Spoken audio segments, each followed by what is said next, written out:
On, ভয় out, ভরসা in. এক আজব স্টেডিয়ামের গল্প শোনাবো আপনাদের।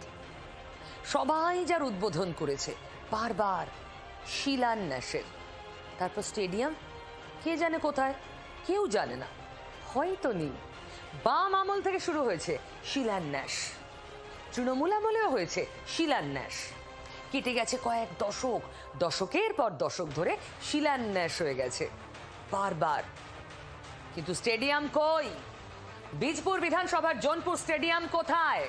রাজ্যে পালা বদলের পর আটকে থাকা স্টেডিয়ামের কাজ কি শুরু হবে? হলো।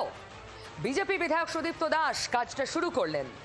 ফলে এলাকাবাসীর মনে খুশির জোয়ার।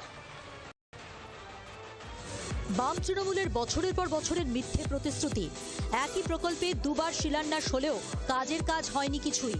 পালা বদলের পর অবশেষে জোনপুর স্টেডিয়াম তৈরির উদ্যোগ নিলেন বিজেপি বিধায়ক।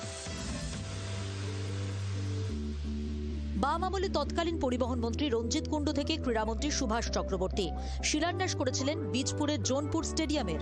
তৃণমূল আমলে ফের শিলান্যাস করেছিলেন মুকুল রায়।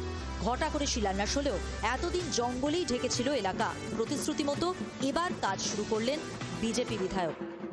একদমই শিলান্যাস করিনি, আমরা সরাসরি ভিত পুজো করেছি কাজ শুরু করার জন্য।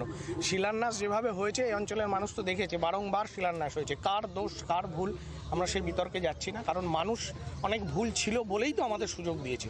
এখন শুধু আমরা পজিটিভ দৃষ্টিভঙ্গিতে এগোতে যাচ্ছি যে আমরা কি করতে পারছি। স্টেডিয়াম তৈরির খবর পেয়ে খুশি এলাকার বাসিন্দা থেকে খেলোয়াড়রা। স্টেডিয়াম তৈরি হলে খেলার সুযোগ বাড়বে বলেই আশা খেলোয়াড়দের।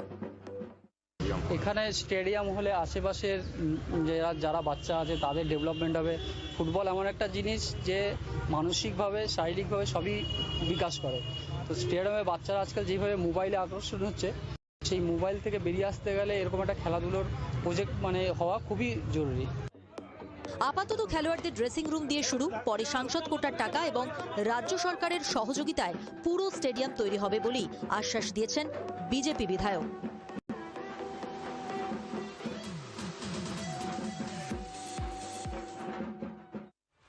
আজ মহানায়ক উত্তম কুমারের প্রয়াণ দিবস।